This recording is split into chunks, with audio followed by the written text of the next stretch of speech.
So for today's videos guys, mag-open ta og buongon. So wala na nako pakita ang kutsilyo no kay bawal man na siya no. So muna siya guys, gilinyahan na lang nako siya para ma-open siya guys, para di na ko maglisod og abre sa buongon.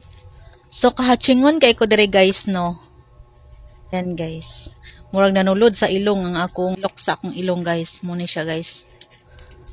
So while naga-open ako guys, kakagising ko lang pero tapos na rin akong kumain guys, nag-breakfast. So ayan na nga guys, kanina habang hindi pa ako bumabangon guys, naiyak na lang ako bigla guys kasi naalala ko yung time guys na 1 year na pala nangyari sa akin at sa baby ko guys. Naalala ko guys na mahal pala talaga kami ni Lord guys kasi binigyan pa rin niya kami ng chance na mabuhay guys. Kasi muntik na kaming maluno doon sa swimming pool guys. Falls naman siya guys pero nakasiminto siya pero bigla na lang siyang may biglang malalim. Tapos naalala ko pa guys, doon yun sa ano guys, Casilac Falls, New Corellia guys. So siya guys, falls kasi siya na simentado and then bigla na lang. Hindi ko pala alam guys na malalim na pala doon habang hawak-hawak ko yung anak ko guys. Tutuusin, nasa gilid lang talaga kami guys pero doon pala guys. Iba pala yung forma ng pagkasiminto doon. Yun pala yung parang hangganan nila na ano, lid ba? Yung parang ano, malalim siya. Basta malalim siya guys, pero nasa gilid pa rin kami guys. Basta malalim pa rin siya guys. Part doon na yun yung pinakamalalim. So sa harapan guys is yun yung parang mababaw lang. So nandoon kami sa gilid. Sa gilid lang talaga kami guys ni baby. Hawak-hawak ko yun. So, tumipa yung paa ko guys, wala na akong maapakan guys, buti na lang may nakakita sa amin yung naglilinis, kinukuha niya yung mga dahon sa falls, ayun, nakikita niyang malulunod na kami ni baby guys, nakahawak ako doon sa ano niya, yung pang net niya sa ano, sa mga dahon na yun guys, ayan. So, naiyak ako kanina guys.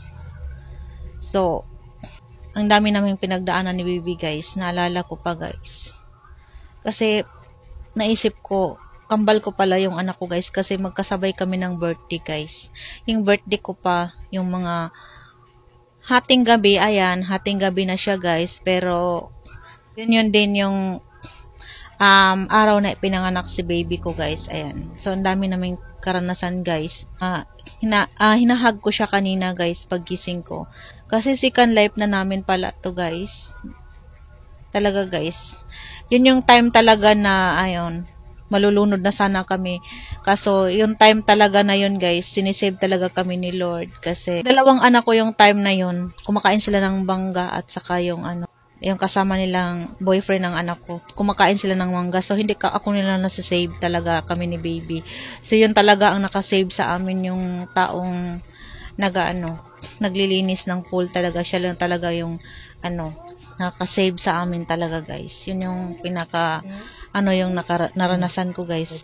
Karanasan namin ni baby, ayun. Second life na namin ni baby to guys. So, naiyak na lang ako bigla kanina sa higaan guys. Kasi, mahal pala kami ni God. Ganun. God is so good talaga guys. Although hindi talaga niya kami pinabayaan guys. Taong naglilibot doon guys, yung nilibot niya ha, pero timing talaga guys, yung nalulunod kami, timing talaga guys, na nandoon talaga siya sa tapat namin guys, ayun. So naiyak lang ako guys, kasi may instrumento pala talaga si God guys, na para buhayin pa rin talaga kami ni baby guys, ayan. So, pinaparamdam talaga ni God na nandyan siya, ayun. God is miracle, kasi guys, grabe din yung faith ko kay God. So, ayun, kaya pala hindi niya kami pinabayaan kasi marami pa siyang plano para sa amin, para sa anak ko, ayan. So, masyado na akong nagdadrama dito guys sa aking ganyan kasi nasa isip ko guys habang kumakain ako ng ayan, buongon. Pomelo pala siya sa guys, English. Pero iba yung pomelo na nakita ko sa palengke guys. Iba yung niya. Ewan ko kung ano yung pomelo daw yun, pero iba yung pomelo. Ginugoogle ko kasi guys. So, ayan na siya guys. Medyo, mahaba-haba na rin para yung chika ko dito guys. Ayan guys, habang kumakain ako guys, gising na rin yung anak ko guys. Yung baby ko guys. So, ayan. Binibigyan ko na din siya. Ayan. Kumakain na din kami guys. So, that's it for today's videos. Bye!